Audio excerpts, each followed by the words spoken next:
Amanda's POV. Pagkakain pa lang namin kanina ni Romano, ay pumunta na kami kaagad sa silid nito at nagbukas na ito kaagad ng laptop. Naging abala na habang ako naman ay nasa gilid lang niya habang nagsiselfone. Kausap ko kasi si Tess. Plano nito na pumunta bukas dito sa bahay ni Romano para mapag-usapan namin ang nangyari. Maya-maya ay naupo ako sa tabi nito at humilig sa kanyang braso. May problema ba? Ani ako rito. Nothing baby. Kailangan ko lang pumasok na maaga bukas dahil may mga meeting ako kasama mga board members. Tess said that she will come here tomorrow, Romano. Nagkakwentuhan kami. Sasabihin ko na rin sa kanyang magaganap na kasal. Hindi yun matutuwa kapag sa tawag ko lang ipapaalam sa kanya. He smiled at me and nodded. Mabuti na rin na nandito si Tess para may kasama ka. Para kahit papaano ay malibang ka. Napanguso ako sa isinagot nito. Hindi naman ako mababagot sa bahay nito dahil mauubos ang oras ko sa paglilinis at pag-aasikaso sa garden nito. Yung garden mo, ang dami ng sira na bulaklak. Hindi mo naman naaalagaan. Nagtatampo kong sabi sa kanya. I'm sorry baby. Hindi ko na rin napansin dahil kapag umuwi ako nandito sa bahay ay gabi na. But you are here now. He said and kissed me on my forehead again. I know, you will take care of it. Hindi na ako umalis sa tabi ni Romano. Pinanood ko lang ito sa ginagawa nito sa laptop. Habang nakatingin ako, ay nasagi ng mga mata ko ang CCTV footages ng bahay nito. Nakakonekta pala sa kanyang laptop. Bigla kong naalala ang mga kaganapan nang umalis ako. Tulog na tayo. Tumayo si Romano at ganoon na rin ako. 10:00 na.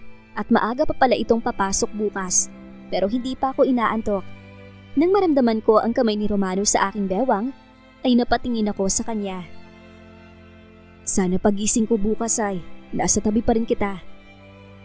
I caressed his back that made him look at me. Nginitian ko ito at hinawakan ko ang kanyang pisngi. Oo naman. We went to his bedroom. Nakahiga na kami at nakahagpos ng mahigpit si Romano sa akin habang ako ay sinusuklay ang buhok nito gamit ang aking kamay. Matulog ka na. Gigisingin kita bukas para hindi ka malit sa opisina mo. He nodded and then his hug tightened. Ilang sandali pa ay naramdaman ko nang malalim na ang tulog ni Romano. I get up slowly at dahan-dahan ko rin na inalis ang kamay nito sa aking bewang. Lumabas ako ng bedroom at natuon ang aking pansin sa laptop na iniwan nito sa lamesa kanina. Kaagad ko iyong binuksan. He told me his password earlier. It was actually my name. Nang mag-open ng laptop, ay tinungo ko ang CCTV footages ng mga nakaraang linggo. Nang makarating ako sa video na nagtapat ako rito bilang si Amanda, ay hindi ko inaasahan na may CCTV rin pala sa guest room na kanyang tinutuluyan. I saw how he threw everything because of anger. From the movement of his mouth, he keeps on saying I love you. Naninikip ang dibdib ko sa aking nakikita. Pagkatapos nun, ay ilang beses nang pumapasok si Manang sa silid ni Romano. May dala itong pagkain, pero umaalis rin kaagad nang malungkot ang muka. Ito rin yung gabi na pumunta ako para subukan na makuha ang patawad nito. I cooked food for him. Tinabig nito at natapon sa sahig. Finast forward ko yon at nang makaalis kami ni Luther, ay nakita ko na nag-uusap sila ni Manang. Ang sumunod na nakita ko ay hindi ko na kinaya. Kinuha ni Romano ang mga pagkain na natapon sa sahig at yun ang kinain nito. Hindi ko makaya na tapusin ang video, kaya hininto ko sandali. Nang i-fast forward ko ang video, ay napahinto ako na makita ko si Clarice. She was holding a paper bag. Nagkausap sila ni Manang bago lumabas ang huli sa bahay. Pumunta ito sa kitchen at ibinaba ang paper bag at pagkatapos ay tunungo ang silid ni Romano. Naikuyom ko na lang ang aking kamay nang pumasok doon si Clarice at naupo ito sa gilid ng kama. Nakaramdam ako ng galit nang umangat ang kamay nito at humaplos iyon sa pisngi ni Romano na mahimbing ang pagtulog. Ang sumunod niyang ginawa ay mas ikinatindi ng galit ko. Yumuko si Clarice at hinagkan si Romano sa mga labi. Damn! Malakas kong naisara ang laptop at napatayo. Hindi ako mapakali at sobrang laki na nararamdaman kong galit. Hinagkan ito ang fiancé ko habang natutulog. Ang kapal ng mukha mo, Clarice. You are so desperate. Kinalma ko ang aking sarili. I need to calm down and go back inside. Baka magising si Romano at hanapin na naman ako. Huminga muna ako ng malalim at nang masiguro na okay na ako, ay bumalik ako sa loob ng kwarto. Baby. Nang marinig ko ang boses nito, ay hinawakan niya ako sa braso. Napabaling naman ito sa akin at napayakap bago muling natulog. Ako naman ay naiinis pa rin. Kaya pala gusto kong panoorin ang footages sa bahay nito. May makikita pala ako. Peste ka, Clarice. Hindi mo makukuha sa akin si Romano. He's mine. Kinabukasan ay nagising ako dahil sa mga hagkan na naglalakbay sa aking balikat, pababa sa aking hinaharap. Anong oras na? Hindi ito sumagot. Bumaba ang tingin ko rito at doon ko lang nalaman na nakabukas na ang botones ng pantulog na suot ko. Romano, inaantok pa ako. Anong oras na rin ako nakatulog kagabi dahil pinanood ko yung CCTV footage dito sa bahay. Tapos eto siya ngayon at alive na. Ramdam na ramdam ko. Ang aga-aga naman. Maganda to sa umaga, baby. Ano daw? Tumagilid ako at lumapa para maiwasan ko to dahil inaantok talaga ako. Pero nagulat ako nang paluin ito ang pangupo ko. Romano? Malakas na tawang isinagot nito sa akin. Ang kulit mo ha?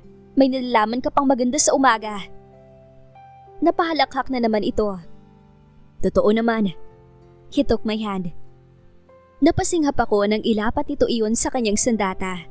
Nang bitawan ni Romano ang kamay ko, ay tinanggal nito ang kanyang itim na sando at gumapang palapit sa akin. Come on, a quick one is better than nothing. Pagkasabi niya nun, ay inatakan nito ang labi ko habang dahan-dahan itong ibinababa ang pajama ko kasama ang aking panloob. Sabi mo mabilis lang ha? May pasok ka pa. Yes, mabilis lang. Sagot nito at dahan-dahan nang umatake.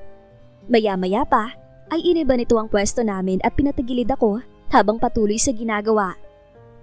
Look at the time, baby. Peste, kaya pala ako itinagilid para makita ko ang oras. At hindi naging quickie ang nais ni Romano.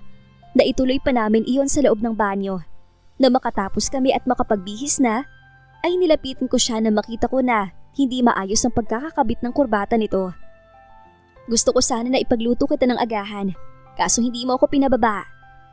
Nakapag-agahan naman na ako, baby. Sagot nito sa akin habang nakangiti ng nakakaloko. Sobra-sobra pa nga, busog na busog ako. Siya nga pala, anong oras daw darating ang kaibigan mo? Anito habang naglalakad kami papunta sa garahe. Mga 10 a.m. siguro. Nais rin ni Tess na maglibot dito sa Tagaytay, kaya baka umalis kami mamaya. Kaagad tumaas ang kilay nito. Okay, but call or message me. I need your update. Tumango ako at tumukwang upang haggan ang labi nito. Nang makaalis si Romano ay tinungo ko ang loob ng bahay at nag-agahan kasama si Manang. Nagkwentuhan rin kami tungkol sa mga nangyari at sinabi ko sa kanya na ang kasal ay maaaring mangyari sa susunod na buwan. Sa sobrang tuwa ni Manang ay naiyak pa ito habang nagkukwento ako. Ay, dadalan ko nga pala ng agahan ng mga guard nak. Sandali lang ha. Mabilis akong tumayo nang marinig ang sinabi ni Manang. Ako na po magdadala sa kanila, Manang. Tutulungan ko rin po kayo sa paglilinis sa bahay habang naghihintay sa kaibigan ko. Ngumiti ito sa akin at tumango. Inihanda na ni Manang ang mga pagkain ng mga guard at nang mailagay niya yun sa tray, ay tinungo ko naman ang labas. Nagulat sila na makita ako. Ma'am, naku, nakakahiya po at kayo po ang nagdala. Ano ka ba kuya? Ayos lang, parang hindi ko noon po ito ginagawa dati eh. Mukhang naguluhan silang tatlo sa sinabi ko at nagkatinginan pa nga. Tinuro ko ang aking pisngi kung saan nakalagay ang nunal ko dati. Ako si Mandy mga kuya. Po? Natawa na lang ako sa reaksyon ng tatlo at ipinaliwanag ko ng mabilisan ang nangyari. Habang nag-uusap kaming apat, ay napadako ang aking tingin sa bahay ni Clarice. Kaagad nanlisik ang mga mata ko. Kuya, iyang kapitbahay ni Romano, si Clarice, yung may orange farm, lumabas na ba? Tanong ko. Napatingin naman ang isang guard sa bahay ng bruha. Naku, for sale na po ang bahay na yan, ma'am. Last week lang po. Ang may-ari po na nakatira dyan dahil kapag may nais na bumili ay mas madaling makakausap. Napabilog ang mga labi ko dahil sa narinig ko. I thought that was Clarice's house. Umiling si Kuyang Guard. Hindi po ma'am, may iba pong nakatira dyan dati pero lumipat po ng Cebu. Ang usapan po ata dyan ay kalahati munang bayad ng bahay kaso hindi na po ata nakapagbayad pa si Ma'am Clarice. Pero ang alam ko po ay may balak naman si Ma'am Clarice na bayaran na ng buong bahay. Pero dahil nagalit yung may-ari at tumagal na ay nakasil na po ngayon. Tumangutango ako. Okay. I smiled heavily. Nagpaalam na lang ako kina Kuyang Guard at pumasok sa loob. Tinungo ko ang silid ni Romano at kinuha ang aking bag. I will buy that house. Sinamahan ako ng isang guard ni Romano at kaagad kong pinuntahan ang bahay ni Clarice. Na makaharap ko ang may-ari ng bahay ay kinausap ko ito kaagad na nais kong bilhin ang lugar nito. Pinapasok ako nito upang ipakita ang loob at labas ng bahay. Maayos naman ang bahay, Miss Castellanos. Bago lang rin ang pintura. Kung may gusto kang ipabago, ay ipapagawa ko kaagad. Anito sa akin. Gumala ang aking mga mata sa paligid. Maayos nga, pero hindi rin naman ako mananatili dito. Bibilhin ko lang itong bahay para hindi na makalapit pa ang bruhang babaeng yun kay Romano. I'm okay with the house. Bibilhin ko na po. Do you want cash or check? Ito lang ang gusto kong mangyari. Ang hindi na makalapit pa si Clarice kay Romano. If she's not also part of this village then, maaari ko siyang pagbawalan dito for the reason na sinusubukan itong makuha ang future husband ko. Maya-maya pa ay nagkapirmahan na kami. Binigyan ako ng dating may-ari ng kopya ng katibayan na nagbayad na ako ng bahay nito. Kinamayan ako ni Mrs. Gamboa at sinabi sa akin na kung may kailangan akong ipabago ay sabihin ko lang raw at tawagan ito.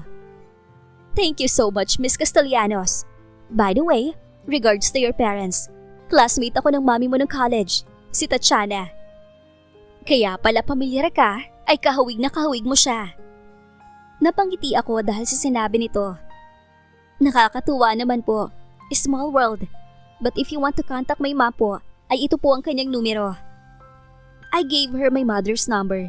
Na makalabas kami ng bahay ni Kuyang Guard, ay napatingin ako sa papel na hawak ko.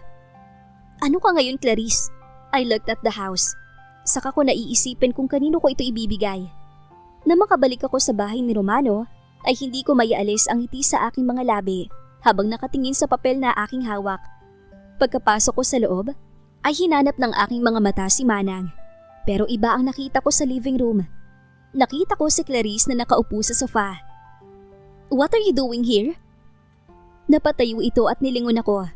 Nakita ko ang gulat sa mga mata nito habang nakatingin sa akin. So, it's true that you are here, Amanda? Akala ko ay nagbibiro lang sa akin si Manang. Bakit ka naman bibiruin ni Manang, Clarice? Ano naman ang mapapala niya? Tumawa ito at nalapitan ako. Ako naman ay ibinaba ko ang aking bag sa sofa. Nasa kamay ko pa rin ang papel. This crazy woman needs to learn her lesson. At talagang pumunta pa dito ngayon. Hindi kasi ako naniniwala na babalikan ka ni Romano. You fooled him. For sure, he's just trying to get you for his revenge. At kaya ka nandito ngayon, ay umaayon ang lahat sa plano niya. Nakakaawa ka naman, Amanda. Mukhang umaasa ka talaga na mahal ka pa rin niya. Pinalungkot ko ang aking mukha dahil sa sinabi ni Clarice. Oh, nakakaawa nga ako, Clarice. Kasi bago kami pumunta dito ni Romano sa bahay niya, ay galing kami sa dagat. Kasama ko siya sa kanyang yacht at kaming dalawa lang. Napangiti ako na makita ko na kumuyom ang mga kamay nito. Lumapit ako kay Clarice. Ang lakas rin ng loob nito na pumunta pa dito sa bahay ni Romano. At ano naman ang gagawin nito? Aakitin niya? Magnanakaw ng haggan ulit? Do you want me to tell what we did? Sa tubig? Sa deck? Sa kusina at sa cabin? Ha? Gusto mo bang malaman kung paano tinawag ni Romano ang pangalan ko ng maraming beses dahil sa kasiyahan? Grabe, Clarice. Ang saya sa pandinig. Nanlaki ang mga mata nito at humakbang palapit sa akin. What? Nagsisinungaling ka lang. I saw how he was hurt because of what you did. Nandito ako kasama niya. Hindi na nito natapos ang sasabihin dahil mabilis umangat ang aking kamay at malakas ko itong sinampal. You are so desperate, Clarice. Hindi ka kailanman hininga ng tulong ng fiancé ko. Hindi ka kailangan. Pero makulit ka talaga at para kang linta kong kumapit. You even showed me that night sa bahay ng mga Saavedra na may relasyon kayong dalawa. Gayong wala naman pala. Napahanga mo naman ako, Clarice. Pero talagang nakakaawa ka. Kulang na lang ay lumuhod ka sa harapan ni Romano para mahalin ka. Pero binigyan pansin ka ba? I pity you. Pero mas nangingibabaw ang galit ko sa kakatihan mo. Nagaganti ito ng sampal ay inunahan ko na siya. Mas malakas na sampal ang iginawad ko ngayon kesa kanina. How dare you kiss my man while he's sleeping? Humakbang ako at muli kong pinatama ang aking palad sa kabila naman itong pisngi. Napaatras si Clarice at buntik na itong tumumba dahil sa ginawa ko.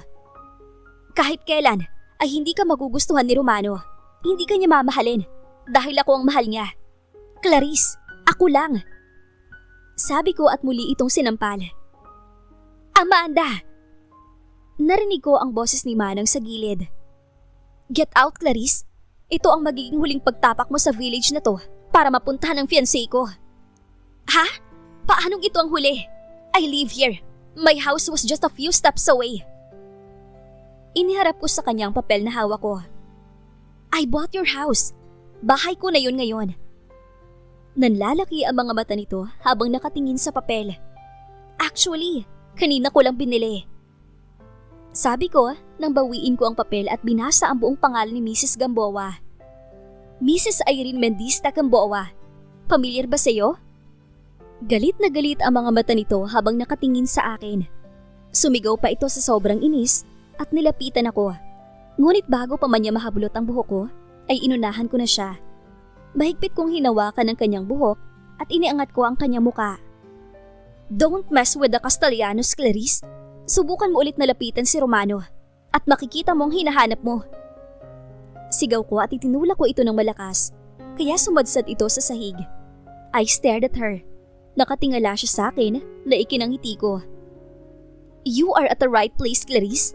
Diyan ka nababagay. Sa ibaba, habang nakatingin at nakatingala sa akin. How dare you? Sigaw niya sa akin. Romano Saavedra is mine. Sa akin lang, Clarice. He's my fiancé. And soon, will be my husband. Huwag mo nang tangkain na gumawa pa ng hakbang.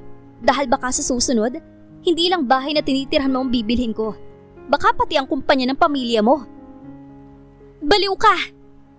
Sigaw nito at nang muli akong susugurin, ay nakita ko si Tess na papasok at mabilis na naglakad palapit sa amin. Hoy!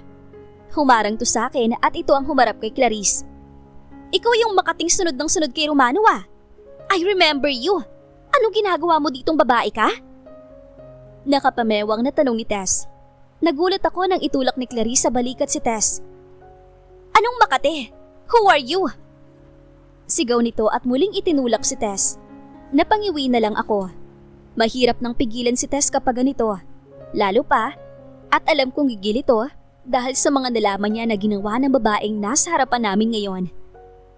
I am Therese Catalina Rivanes. Humakbang si Tess at hinaklit nito ang braso ng babae. At huwag na huwag mong kakalimutan ang pangalan ko. Bruha ka?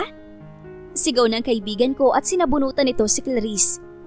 Ang lakas ng loob mo na pumunta pa dito? Ngayon, magsisisi ka. Napahakbang ako. At hindi ko alam kung lalapitan ko sila dahil parehas na sila nagsasabunutan ngayon. Mukhang wala talagang may balak tumigil. Bitawan mo ko! Ano ba? Sigaw ni Clarice. Hindi ko bibitawan ang buhok mo hanggat hindi ka nakakalbo. Bagay lang to sa'yo dahil isa kang maharot na babae. Ang pangit mo naman. Tess! Stop! Stop na! Sigaw ko at sinusubukan ko na alisin ang kamay ni Tess pero naitulak ako ng mga kamay ni Clarice. Kaya napalayo ako sa kanila. Hindi ko na alam ang gagawin ko. Kaya nagpatawag na ako kay Mana ng mga guard para awatin ang dalawa. Pero bago pa man dumating ang mga guard, ay nakita ko si Luther na gulat na makita nito ang dalawa na nagsasabunutan. Luther, stop them! Hey! Hey! Hinawakan ni Luther si Tess sa balikat upang pigilan. Ngunit lumipad ang kamay nito sa mukha ni Luther at tinamaan ito sa ilong. Nakita ko na napahawak si Luther sa nasaktang parte ng buka at muling sinubukan na pigilan si Tess. Stop! Anito, pero hindi pa rin maawat si Tess. Kakalbuhin kitang babae ka? Pagsisisihan mo pagpunta mo dito. Nakakapit ang isang kamay ni Luther sa bewang ng kaibigan ko, habang ang isang kamay naman ay inaalis ang pagkakahawak ng kamay sa buhok ni Clarice. Stop it! Ano ba? Teresa! Pagkasigaw no ni Luther ay parang napaso si Tess at kaagad nitong binitawan ng buhok ng huli. Hinihingal ang dalawa na mapaghiwalay. Mas malala talaga itong kaibigan ko kaysa sa akin. Amanda! Sumunod na pumasok sa loob ng bahay si Romano. He went to me. Hinapit niya ako sa bewang at tiningnan ang aking katawan. Sa likod nito ay nakita ko si Clarice na nakatingin sa amin. Hinawakan ko si Romano sa pisngi habang nakatingin sa amin ang babae. Dumukwang ako at mariin kong hinagkan sa labi si Romano. He responded deeply. Nang humiwalay ako ay tiningnan ko si Clarice at umismid ako sa kanya. I saw her lips parted in shock. What are you doing here? Nasa trabaho ka, hindi ba? Pero imbis na sagutin ako, ay hinagkan ako ni Romano sa noo pababa sa aking labi. Tumawag si Manang. Nagkakagulo daw dito sa bahay, kaya mabilis akong pauwi. Are you okay? Nasaktan ka ba? Tanong nito habang tinitingnan pa rin ang aking mga braso. Nang hindi ako sumagot, ay lumingon si Romano at tiningnan nito ang dalaga. Clarice? May pagbabanta sa boses ni Romano nang banggitin niya ang pangalan nito. Naku Romano, pagsabihan mo yung babaeng niya na baliw sa'yo. She was going to attack my friend. Ano pa kasi ginagawa niya dito? Kaagad akong napabaling kay Tess. Pero ang nakakuha ng atensyon ko ay ang mga kamay ni Luther na nakakapit pa rin sa bewan ng kaibigan ko. Kahit kalmado naman na si Tess. They look good together, ha? Get out, Clarice. Matagal ko nang sinabi sa'yo na wala akong nararamdaman. Wala pa si Mandy sa buhay ko, ay nilinaw ko na hindi ba? Si Amanda ang mahal ko. We're getting married. Kaya tumigil ka na. Unti-unti ay tumayo si Clarice at tumango. Inaasahan ko na may sasabihin pa ito. Pero naging tahimik na siya ng huli. Wala na itong sinabi nang lumabas ito ng bahay ni Romano. Grabe ang babaeng yon. Ano bang pinakain mo doon? Tanong ni Tess kay Romano habang inaayos ito ang buhok nito. Ngunit na mapagtanto ata na nakahawak pa rin dito si Luther, ay bumaba ang tingin nito sa mga kamay na nasa baywang nito at nilingon ng nagmamay-ari noon. Sayang-saya tayo dyan sa likod ah. Tapos ng rambulan, nakahawak pa rin.